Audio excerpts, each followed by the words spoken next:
Olá, olá, tudo bem? Está começando mais um programa Aconteceu Comigo. Eu sou Ira Croft, estamos aqui no estúdio R1 Space com o grupo R1 no World Trade Center para contar histórias, para ler e comentar sobre causos de mistérios que acontecem comigo, acontecem com a nossa convidada e acontece com você que está aí assistindo. Eu tenho certeza que acontece com você, sim. Aproveite, pegue a sua água, afague o seu gato, porque aqui, neste programa, o medo paira. E para ler histórias, comentar e se divertir, eu convidei Lívia Andrade, lá da Penumbra Livros, do Magicando e da Vida e tudo mais. Tudo bem? Lívia da vida. Lívia da vida, da morte e da vida, hein? A morte todos iremos ser um dia. Vamos adiar. Hoje não. Hoje não, né? Hoje não. Not today, Satan, not today. Estamos muito bem vivos aqui para ler histórias, né? E você, Lívia, tem muitas histórias de aconteceu comigo com você? Então, as histórias de aconteceu comigo, eu tenho um amigo que diz que, na verdade,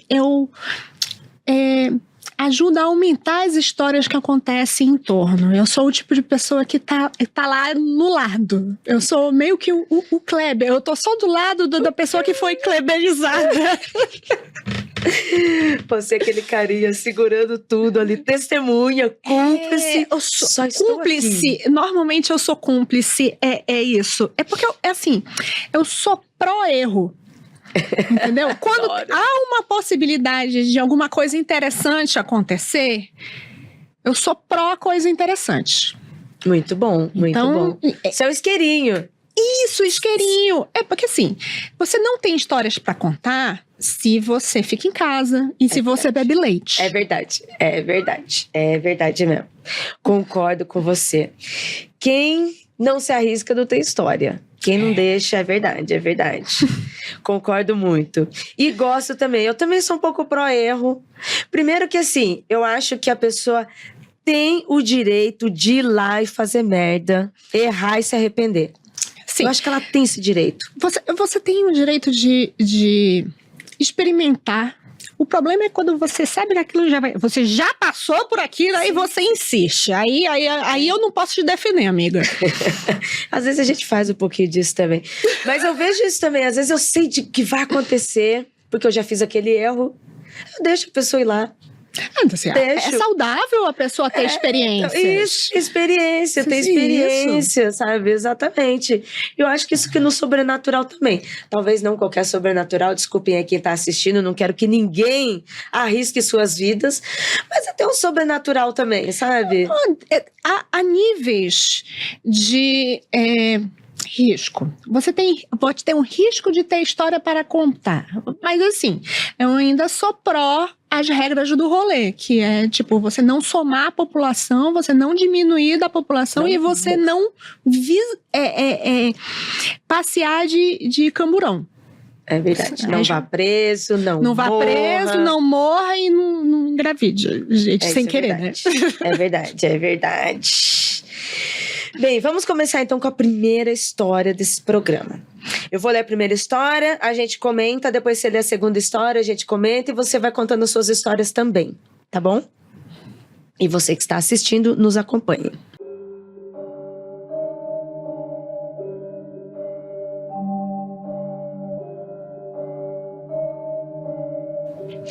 Olá, tudo bem? Meu nome é Lucas, tenho 28 anos, sou designer gráfico e moro no Canadá desde 2019. Eu já ouvi todos os episódios do Mundo Freak Confidencial, aconteceu comigo e estou maratonando o Magicando. A história que vou contar aconteceu e ainda acontece na minha família há gerações. Adoro histórias familiares. As histórias geracionais, eu acho que normalmente são as que têm mais base. Assim. Vai se solidificando conforme o tempo, né? Eu fui para Taiwan em 2012 com o meu pai. E nessa viagem, nós fomos visitar o meu tio-avô. Quando chegamos na casa dele, fomos recepcionados pela sua nova esposa. Nessa casa mora o meu tio-avô, a esposa e seu neto. Assim que entramos nela, senti uma energia meio ruim. Apesar do dia estar extremamente quente, a casa estava gelada e escura. A esposa disse bem séria que ninguém entrava no quarto andar para cima. A casa tinha 5 andares. Ela nos levou até a suíte onde nós dormiríamos. E no quarto havia uma cama de casal bem grande e um armário de madeira que parecia ser extremamente antigo. Ao abrir o móvel, havia algumas roupas femininas dentro. Na parte de baixo, 2 gavetas grandes, das quais não abri. Eu comecei a andar pela casa e fiquei curioso para ver o que tinha no quarto andar. Lógico. Cheguei até a escada que levava e lá olhei para cima, tentando ver alguma coisa. Mas estava completamente escuro, mesmo durante o dia. Vi, pelo lado de fora da casa, que as janelas deste e do andar superior estavam todas fechadas. Coloquei o primeiro pé no degrau da escada para tentar ver melhor e veio um vento gelado lá de cima. Aquele clima. Bem, achei melhor não subir. De noite, fui dormir, mas acordei várias vezes durante a madrugada, me sentindo muito tenso e com arrepios. Fiquei com a sensação de ter algumas pessoas me encarando aonde eu andava. Eu não sabia se eu ia aguentar ficar 2 dias lá. No dia seguinte, nós estávamos jantando. A sala de jantar ficava no térreo e ouvimos alguém andando no andar de cima, quando todos estavam à mesa de jantar. Meu pai perguntou: "Ela ainda está aqui?" E meu tio-avô respondeu: "Sim." Assim que pisamos para fora da casa, eu me senti muito aliviado, como se um peso tivesse saído das minhas costas. Meu pai falou que meu tio-avô comprou a casa há muitos anos, quando meu pai ainda era bem pequeno e a casa estava vazia.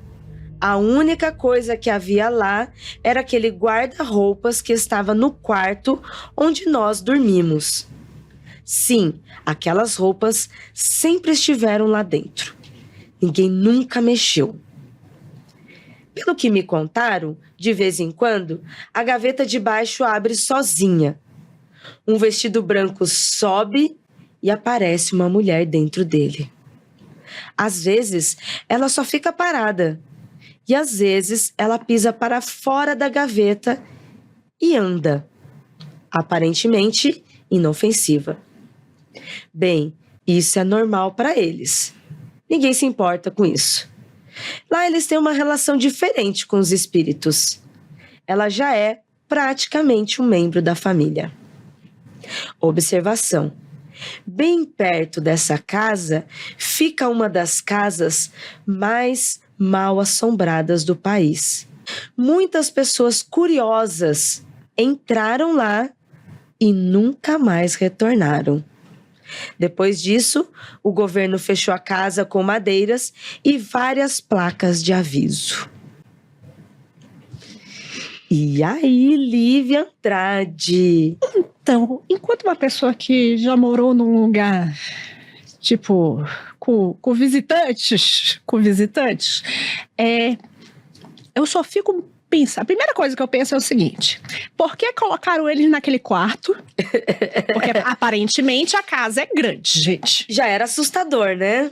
Aí coloca naquele quarto que já tem um armário lá. Por que não guarda aquele quarto lá pra moça? Deixa lá. Já que é de estimação, sei lá, eu não deixaria ficar de estimação, mas já que tá lá, lá esteja.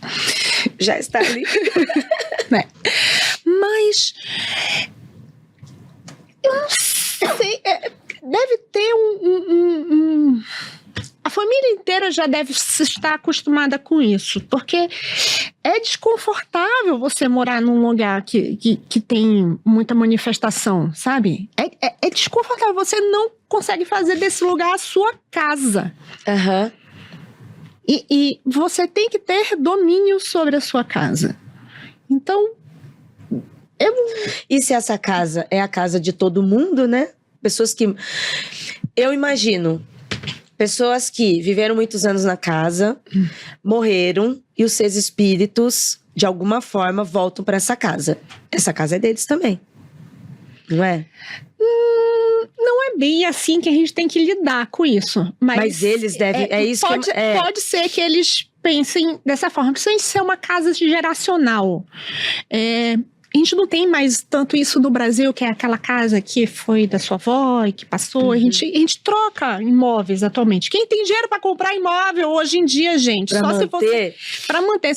Ou você herda um imóvel, ou você vive de aluguel. Estamos aí. Meu caso. Estamos nesse nível.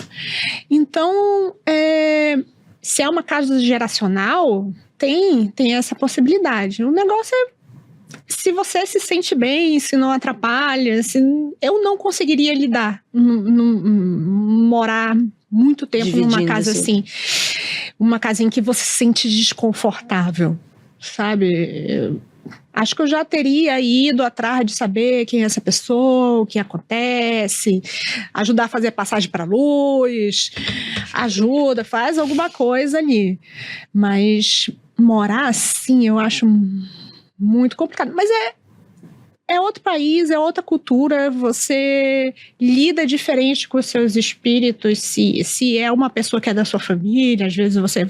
Lá tem principalmente países mais orientais, tem muita cultura de você cultuar os seus antepassados de forma de honrar os seus antepassados. De mantê-los por perto mesmo. Mantê-los por perto mesmo, né? É uma outra cultura, então não vou julgar nesse ponto, só eu não conseguiria morar numa casa assim. Morei durante algum tempo. Mas aí a gente vai aprendendo a lidar com a situação e a gente vai empurrando pra fora as coisas que tinha ali. Uma coisa muito estranha, e eu ia te fazer uma pergunta antes, mas você meio que também respondeu, que é o caso da casa. Mano, uma casa de 5 andares. Quem é que tem uma casa de 5 andares? 2 desses andares livres. Eu lendo, na hora que eu tava lendo, eu tava pensando, nossa, como é a realidade de Brasil, né? Eu moro de aluguel a vida inteira. A minha família sempre teve aquele sonho da casa própria.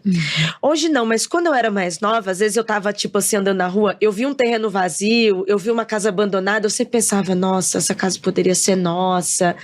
Ai, a gente poderia estar morando aqui, sabe? A gente já passou por situações de despejo, enchentes, essas coisas. E toda vez que eu vi uma casa, eu pensava nisso. Se eu visse uma casa dessa grandona, eu ia pensar... Antes de eu pensar no fantasma, eu já ia pensar, mano, eles têm 2 andares com um monte de gente dormindo na rua. Tem 2 andares. Mas é o que você falou, a realidade deles versus a nossa. Isso. Aqui a gente tem um problema, principalmente estamos gravando em São Paulo, né? Uma cidade em que tem muito mais moradias do que pessoas morando nelas. E a gente tem essa sensação, né? E lá não tem. Mas mesmo assim, né? Ainda assim é estranho você ter 2 andares vazio.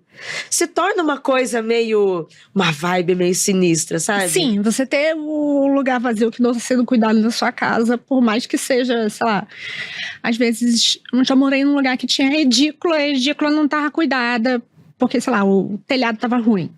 Fica um negócio meio ruim, porque eu acho que fica uma energia estagnada ali, sabe? Fica um negócio meio parado ali. O lugar que não é usado, fica uma energia muito parada ali. Energia...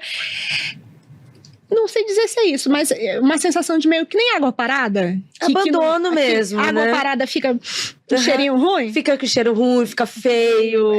Começa a ficar com um aspecto de sujo, mesmo que não esteja sujo. Né? Começa a ficar... Eu também acho muito esquisito. E aí, se não é espírito, se não é fantasma, mas acaba sendo propício, né? Mas aí eu tenho uma hipótese. Tá aqui. Por que ele conseguiu uma casa tão grande? Porque é perto dessa outro lugar que é super mal assombrado. E Não sei se Taiwan, mas leva-se muito a sério esses lugares mais... Em países orientais, leva-se a sério esse lugar mal assombrado há muito tempo. Tanto que... Eu sei que no Japão tem lugares que tipo... No meio de Tóquio, um lugar super bem localizado, que ninguém mexe naquele terreno, porque aquela casa é mal assombrada. Talvez por ser perto dessa outra, por isso que eles conseguiram uma casa grande e bem, Verdade, faz sentido. bem localizada. Em outros países, é verdade, em outros países isso faz diferença. Aqui poderia fazer também. Eu já trabalhei num prédio japonês, construção japonesa, onde o quarto andar não tinha nada. O quarto andar Seria o nosso 13 aqui, sabe? O 13, eu acho que o som do 4 tem alguma coisa a ver com morte. Isso mesmo. E o quarto andar não tinha nada mesmo. Foi feito, assim, um espaço para não se criar nada. Para que outras pessoas de outras etnias, outros países, né, outras culturas, não fizessem nada ali sem saber, sabe? Porque é difícil, né? Você não sabe sobre todos os países. Aí alguém vê lá um espaço, nossa, vou abrir uma coisa aqui. Não, eles fizeram de um jeito que não era pra fazer nada. Nunca ter.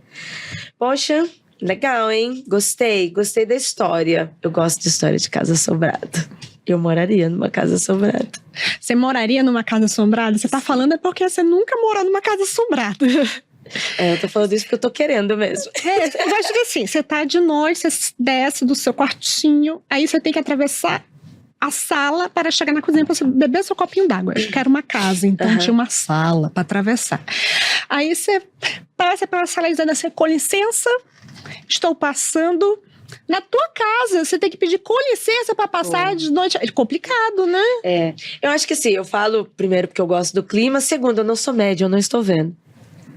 Então tem isso. Porque eu já estive com uma amiga, eu e minha amiga média, ela via as coisas, a gente tava procurando casa pra ela alugar, eu, nossa, que legal, perto do cemitério. Aí as pessoas, o corretor, mó silencioso. Aí eu olhei pra cara dela, pra você não, né? Os vizinhos são super quietos. Aí ela, pra mim não é nada quieto, não. Ela via, né? Eu tô vendo. Amiga, você tá vendo, eu não tô vendo, vou dormir. A gente tem que trabalhar com as coisas que a gente tem. Se eu não vejo nada, de certeza, por que não morar do lado do cemitério? Calmo. Então pra mim assim, mas se eu fosse uma pessoa realmente médium, que estivesse vendo e ouvindo e tivesse barulho, eu não ia conseguir dormir, então não. Aí seria, né? E claro que seria muito bom se, né, os fantasmas dessem uma ajudinha na casa também. Aluguel. Se pagasse aluguel, seria bom. Né? Principalmente em São Paulo, tá caro pra caramba. Ajudem. Vamos pra próxima história? Vamos.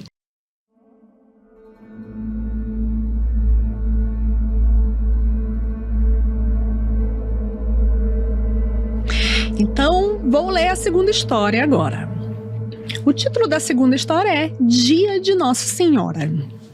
Eu já fui... devota de Nossa Senhora? É que eu estudei em colégio católico de Nossa Senhora. Nossa Senhora Auxiliadora. Então você tem conhecimento? Tenho conhecimento de procissão, essas coisas, tradições.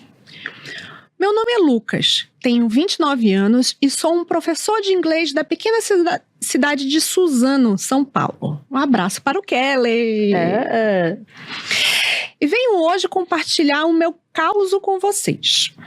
Ela não é assustadora nem nada do tipo, mas talvez seja legal compartilhar uma história sobrenatural wholesome com vocês. Wholesome, eu gosto. Ele é professor de inglês, né? Será que eu falei certo? Vamos lá. Para começarmos a falar sobre essa história, preciso contar um pouco sobre a minha avó, Dona Geralda. Ninguém da família sabia exatamente a idade de minha avó. Ela e os irmãos vieram de Passa Quatro, Minas Gerais.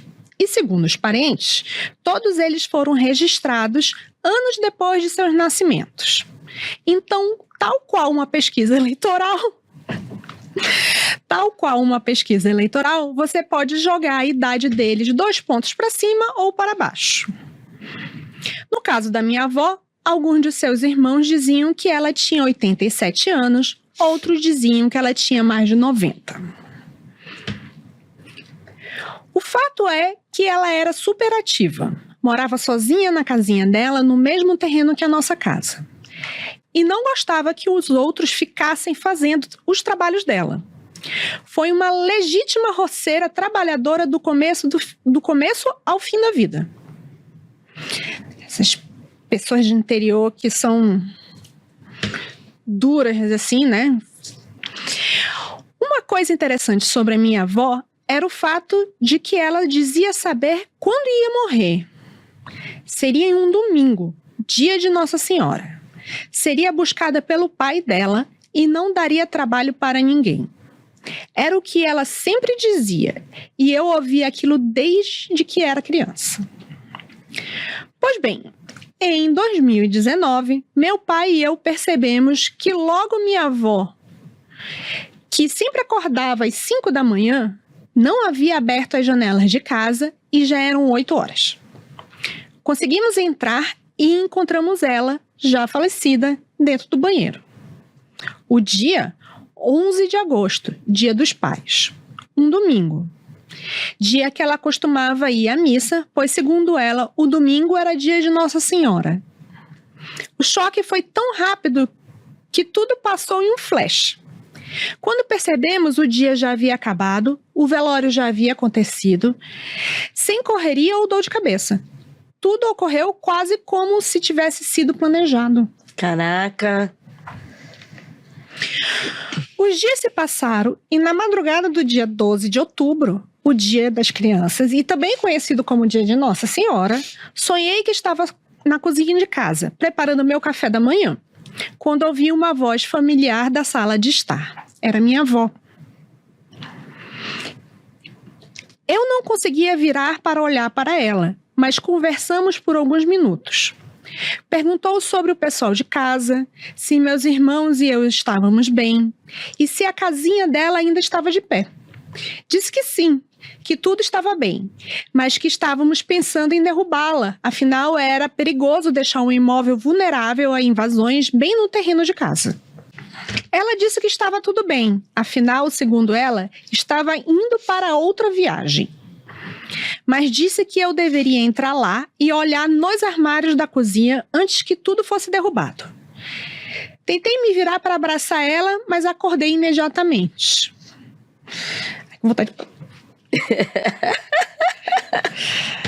No dia seguinte, decidi entrar na casa. Estava incrivelmente limpa para uma casa que estava vazia há 2 meses. E vasculhei os armários da cozinha.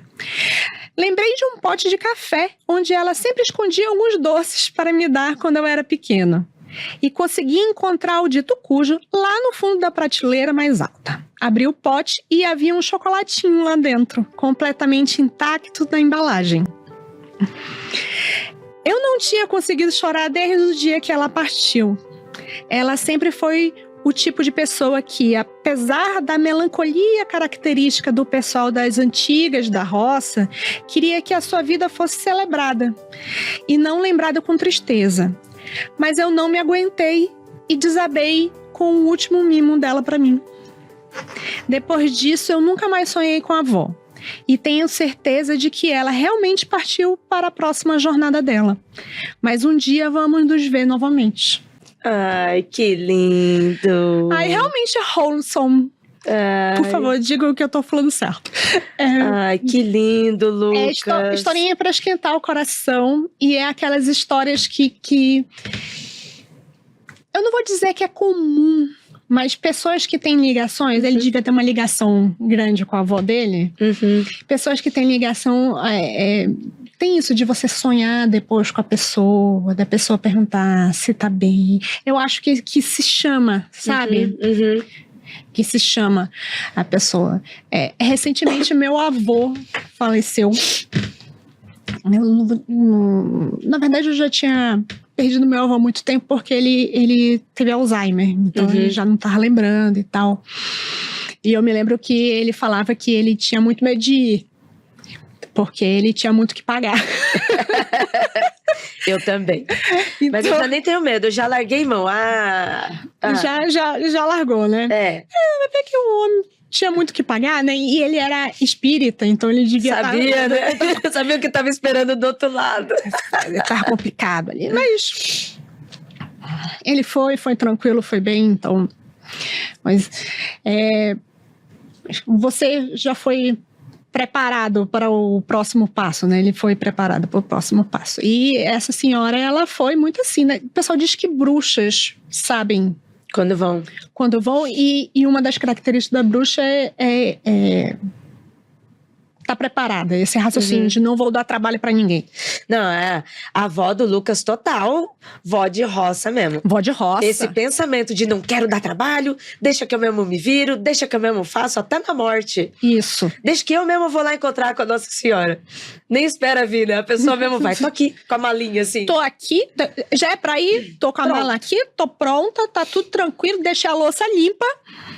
É verdade. Deixei a louça limpa, tá tudo arrumado. Ai, mano, que povo susto lindo, deixei a louça limpa. Fiz minha mala, já tá tudo pronto. Já tá tudo tranquilo. Ai, eu achei muito fofinho ele encontrar o presente. Sim. Ele sentir isso. Ele pode dizer tchau. Isso. Ele disse adeus pra avó. Percebeu que ela estava bem, que ela tinha deixado todo mundo bem. E foi tranquilo. Eu acho que isso é uma coisa bom, desejável. Desejável. É desejável. E o que você falou da relação familiar, eu também acredito que isso é muito forte e isso liga também o espiritual de alguma forma. Não porque é família, mas a relação de amor. Sim, né? Família, quando eu digo família, eu acho que tem algumas coisas que passam de família, mas família não é só sangue. Isso mesmo. É de família para família, mas não é porque é o sangue, é porque é o amor que tá entre essas pessoas. Porque relatos que a gente tem aqui de fofossusto nesse sentido... Fofossusto, eu adoro esse termo. Muito bom, né? Esse tipo de relato, ele... tem a ver com pessoas que você acabou de dizer que tiveram essa relação muito forte com as pessoas, né? Em vida. Muitas vezes, geralmente é com avós e avós, né? Com os pais, que são as primeiras pessoas que estão indo, né? E a gente se despedindo e depois a gente continuando. E às vezes, até quando não é tão fofossusto e acaba sendo, a minha mãe cuidou da minha avó antes da minha avó falecer. Minha avó também, ela teve um câncer com 84 anos. E aí, pela idade, também não valeria tanto esforço de se manter viva. Sim. Porque ela já estava uma pessoa idosa e tal. Eu acho que nem o esforço, não valeria tanto sofrimento. Então isso, porque é muito ruim. E aí, antes da minha avó morrer, a minha mãe começou a perceber que ela estava indo. Não porque a minha mãe fosse média ou soubesse de alguma coisa, mas pelas reações que a minha avó estava tendo. Ela não era tão prática e pragmática igual a avó do Lucas, porque a avó do Lucas já tinha definido, né? Sim, a avó do Lucas estava tudo certo. Antes do céu decidir, ela já... Não, vai ser esse dia. Dia Nossa Senhora. Tá aqui decidido, tá agendado. E eu já paguei todas as minhas contas. Isso, não vou ficar mais aqui. Já com a malinha, igual você falou. Já lavei a louça, já tô de mala pronta. A avó do Lucas já foi assim. A minha avó não foi assim. Mas a minha mãe percebeu, porque a minha avó começou a ter visões da mãe dela. Sabe? E a minha mãe falava que ela estava no hospital sentada, e do lado minha avó começou a chamar o nome da mãe, começou, sabe, a balbuciar palavras, já tô indo, não sei o quê, te amo, sabe, umas coisas assim. Balbuciar umas palavras, e a minha mãe percebeu, acho que logo. Né? Poderia ser espiritual ou não, poderia até ser também psicológico pela situação dela, mas minha mãe percebeu essa despedida. É o único caso que eu tenho na família, porque a gente não teve ninguém tão pragmático assim, igual a avó do Lucas, de definir. Mas achei interessante. Eu gostei dela, eu gostei. Quando eu for, eu não quero dar trabalho pra ninguém também, não. Quero, não. Mas a louça eu deixo suja mesmo, porque... A louça não tem problema. Agora, é interessante, gente, casas funerárias, eu sei que é caro, que é ruim. Eu odeio também essa situação que a gente tem que pagar pela nossa morte, mas infelizmente, o se preparar é isso. Eu acho que o nosso se preparar como vivos é se preparar, porque depois que a gente vai, quem fica que tem que arcar com tudo. Então, eu sou de uma família de médicos, né? De médicos e pessoal da saúde. Área de saúde. Então, é uma coisa relativamente normal para mim. lidar com... É mais normal pra mim lidar com o final da vida do que o começo da vida. Eu vi muito mais mortes do que nascimento na família, porque acaba levando pra casa, a gente não deixa ficar no hospital, a gente cuida de casa, a gente tem condições de levar minhas tias-avós, eu tive 4 tias-avós que eram minhas avós. Então, a gente leva pra casa e cuida e tal. Então, eu fiz parte desse processo que eu acho que todo mundo está muito mais desligado atualmente do que antigamente era, né? Então, essa ideia de não dar trabalho, de estar tudo preparado, é meio que da minha família tem várias pessoas que têm esse raciocínio. Eu tenho um tio, inclusive, que ele tá com tudo pronto. Já desse, ele chamou minha prima e falou assim, vem cá que tu precisa assinar ali meu turno. Minha mãe também. Minha mãe e minhas tias já deixaram tudo, pastinha de documentos tá aqui, tal gaveta, tal, já tá tudo separado. E aí vantagens do interior, gente, vantagens do interior, casas de funerária e saúde são tudo igual, você paga sabe? É meio que um planinho de saúde da cidade.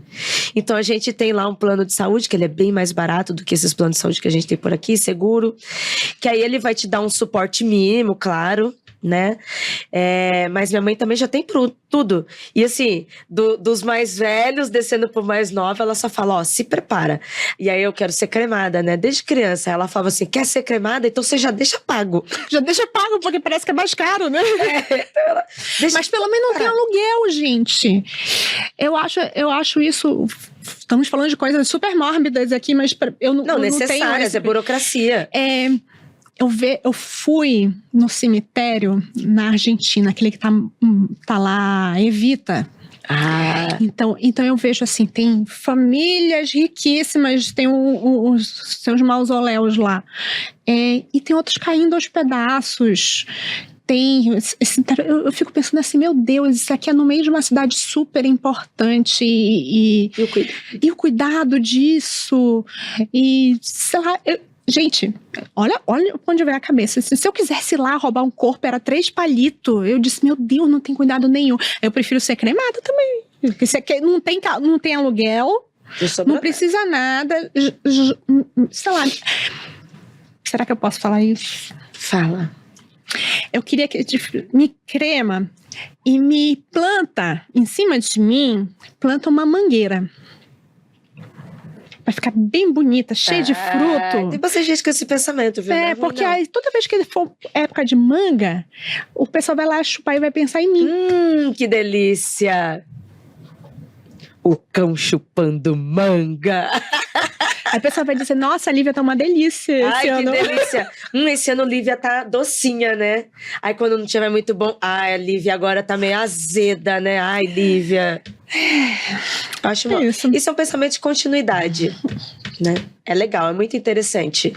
Eu gosto também. Eu tenho uma ideia, né? Eu também gostaria de ser cremada, gostaria que as minhas cinzas fossem utilizadas para tal fim. Mas se não der dinheiro também, tudo bem enterrar, mas eu não faço questão de muitas firulas, né? Sabe o que eu acho uma coisa boa pra você fazer? Mais do que firulas, os mausoléus que estão lá e as pessoas não têm até mais condições de manter aquilo, né? É a tradição de... Eu sou péssima para falar outras coisas. Olha minhas palavras de morro aqui. Nesse caso, eu acho que deve ser irlandês de morro, gaélico de morro. É um Samhain. O Dia das Bruxas, o Halloween. Na verdade, no Brasil é mais perto, é mais parecido. Isso de se fazer de finados, né? Você fazer isso finado. A tradição de você cultuar seus antepassados, de você lembrar deles, de fazer um altar para essas pessoas. No caso, no Brasil, seria no dia de finados. Então, eu tinha um amigo que o altar dele tinha cigarro. Daquele mais, tipo derby. Não era derby. Tinha aquele mais pesado. Por quê? Porque o avô dele adorava cigarro. O avô dele morreu de problemas de pulmão, mas ele adorava cigarro. Então, ele colocava cigarro. Por quê? Porque aquilo lembrava o avô. Era uma lembrança. É que nem naquele filme, acho que é Coco, né? Coco. Que tipo, a lembrança dos teus antepassados é importante, porque você lembra de onde você veio. Uhum. Você pensa em continuidade. É importante isso, você honrar as pessoas que se foram. Eu gosto dessa ideia do altar e de pensar nas pessoas. Que bonito. Que legal, que legal. Obrigada, Lívia, pela sua participação, por vir trazer um pouquinho das suas impressões, dos seus comentários. Quer deixar para as pessoas te seguirem, suas dicas, programas? Gente, livros? A mídia social tá ficando meio esquisita, né? Eu ainda tô lá no Twitter, lá como @Lilica. Eu sou apenas um lurker no TikTok e no Instagram, mas tem o perfil da @PenumbraLivros, que vocês podem ficar olhando. Nós temos alguns lançamentos aí, engatilhados, ótimos. Inclusive vai ter um próximo lançamento, se você quiser ouvir lá no Magicando, já estamos dando dica disso, que é muito bom para você saber se defender, mas não se defender de alien, eu ainda não sei. Só sobre a entidade.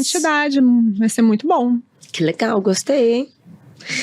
Bem, gente, obrigada. Você que ficou até aqui. Espero que você tenha gostado desse programa. Conta aí pra gente, você tem algum ritual fúnebre, né? Como que acontece na sua família? Além do básico que a gente tem social, né? De se fazer... antes de enterrar, faz o quê? Velar. Isso. Ou beber o morto. Beber o morto é muito antigo. Beber o morto eu acho uma das melhores tradições que tem. Também. Você que já passou por um luto assim, como é que foi com a sua família?